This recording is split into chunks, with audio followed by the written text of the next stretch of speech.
A warm welcome to the second season of our Supply Chain Leadership Bulletin from beautiful Hamburg. I hope you're all healthy and secure out there. The current measures to get the Covid19 pandemia under control actually cause severe harm to the global economy. Such a crisis is the moment for leadership in its true sense, essential, pure, and of highest relevance for the faith of the business going forward. Now it's the time to act, and now is as well the time to lead. I therefore decided to create a special edition of our Supply Chain Leadership Bulletin to provide you with insights and opinions from leaders across our industry. Now is as well the time to share ideas and views and to find the best ways out of this together. Let's turn this crisis into an opportunity and let's go right into it. Today I will discuss with Dennis Kollmann, Chief Sales Officer of Hermes Germany. Dennis is 42 years old. He's living with his wife and two daughters in Hamburg. And he was just recently appointed as a CSO after a quite impressive career of 15 years from a trainee to managing director of Hermes Germany. Dennis, welcome to our Supply Chain Leadership Bulletin. Thank you very much for sharing your views and participating in our COVID-19 special. So the most important question at first, of course, at the beginning. So how is your family? How are you, Dennis? Carsten, thank you very much. Thank you for the invitation. Thank you for asking. Everything fine here, everybody healthy. But you mentioned my two daughters. So you can imagine that homeschooling with them is not always fun. Fighting for the iPad for video conferences with their teachers, etc. But no real worries compared to what other people have out there. So I'm fine. Thank you very much. Perfect.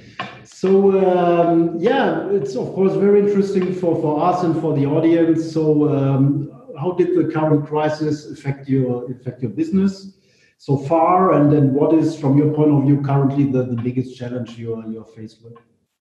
So I see two big challenges. First is, of course, to ensure safety for all our colleagues, especially as we're a parcel distribution company, for all our colleagues out there in the field. Of course, all the main part of the headquarter have moved to home office. But we've got a lot of functions where you have to be out there, have to sort parcels, deliver parcels, functions which cannot be executed from a home office. And to ensure their safety, bring water to the delivery vans, liquid soaps, ensure the distance in our sorting centers, etc. This is, from my point of view, challenge number one. And second is really, I would call it, manage the roller coaster, because at the beginning of the crisis, we were faced with a very sharp dip of volume, so demand from consumers dropped very heavily. And of course, we've seen this in our demand as well. And suddenly, after 2 weeks, it completely recovered. And we saw a strong increase in volume, which really came, I would call out of the sudden without preparation. And now we face volumes which we normally don't see during Christmas period, where we have a long preparation phase. So this is really a good challenge, but I'm quite happy to see our network in good shape and that we are able to cope with all this volume. Yeah, it's actually quite a positive situation that at least, despite all the other difficulties, restrictions and dangers, at least your business is running. It would be worse if you would be faced with extremely decreasing volumes. What do you think are the midterm implications of this crisis, and what will be the biggest challenge or the biggest topic when restrictions are lifted? Let's say mainly in Germany, but Hermes is a group which is active as well in other countries. So what do you think? What will be the middle-term implications on your business?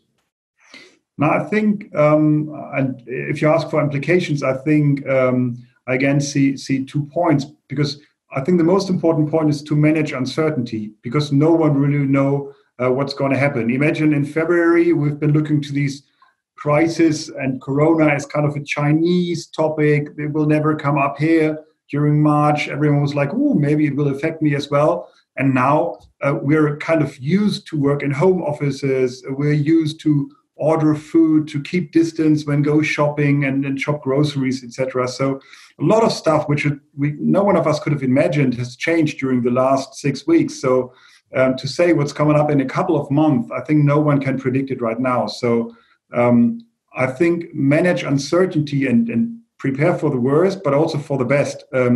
This is what drives us right now. And of course, there's a second point linked to this, which means prepare for recovery. So, of course, all the stuff which has been integrated from government, etc., is going to be reduced during the couple of weeks. And we think about, okay, home office is the new normal, but how shall we come back to regular work from our headquarters? In which steps shall we do this, and how shall we go on? So this is something which also drives us pretty much right now. Mm-hmm. Do you have already some learnings, or will you take some any kind of innovation out of this? I just, for example, heard that companies are thinking of installing heat detecting cameras to identify people who are sick with a higher body temperature, or is for example something like home office increased in future? So do you take something positive out of this crisis currently? For sure, I think in everything something positive lies. And I think for us it's the very fast increase of digitization.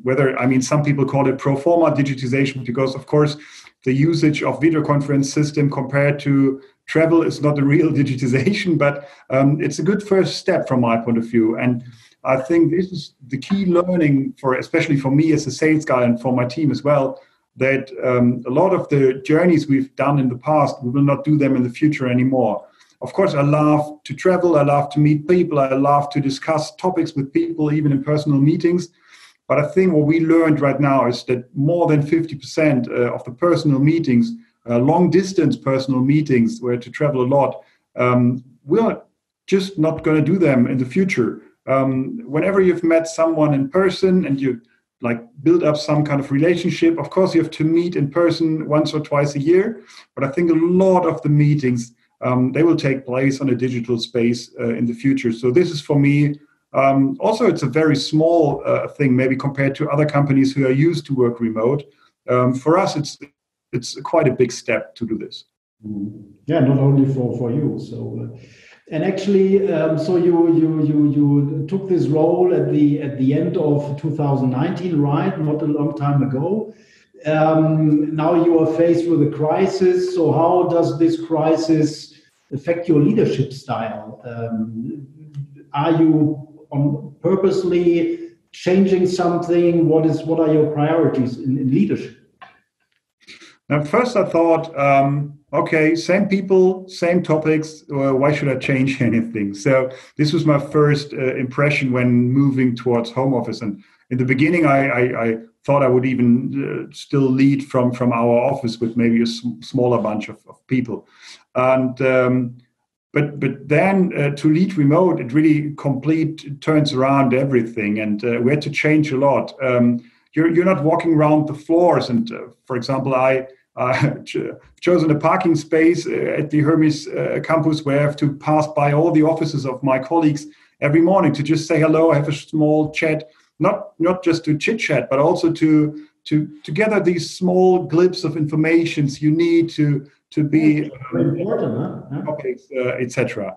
So this is quite an important point, and having digital meetings being like in a queue of calls, where of course can manage content very good, specific topics. You're quite fast in moving topics, but not to lose these small bits which really are important to manage the business. This is, I think, a big challenge, and don't forget to drink a digital coffee with your team. It's quite important, and this is one of my key learnings during these weeks. Mm-hmm. Okay. So do you see, if we talk about leadership in general, it has, of course, different elements. Do you see one of these elements which are of special importance right now? As a leader, of course, you're taking care of your teams. You're walking ahead, as we say. Is there any specific element of leadership which you became aware of, which is now of special importance?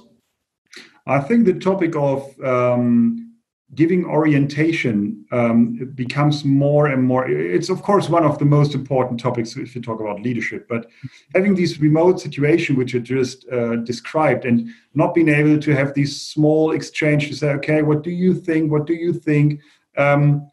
This makes it even more important to give rough guidelines to your teams, but also give orientation so that they are even more pushed to decide on their own, but to know what's the general guidance.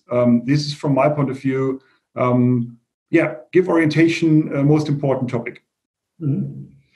So is there any personal message, really personal message you would like to give to the audience on your approach to this crisis? I think you mentioned crisis. So I think better safe than sorry is the most important topic for us right now. But by doing so, please stay curious, stay open to see the chances, which will also be opened up by these crises. And for sure, there will be some chances for every business to take off, and be open for them, take them. And I think in the end, everything will be good. Perfect. Great. Thanks, Dennis, for this positive final words and your positive view on this. Actually, I share this completely. Every crisis is as well a chance, or can be turned into a chance and an opportunity. So Dennis, it was a pleasure to talk to you today. Thank you very much for participating in our Supply Chain Leadership Bulletin, and especially in this COVID-19 special edition of it. Thank you very much. Take care to all of you.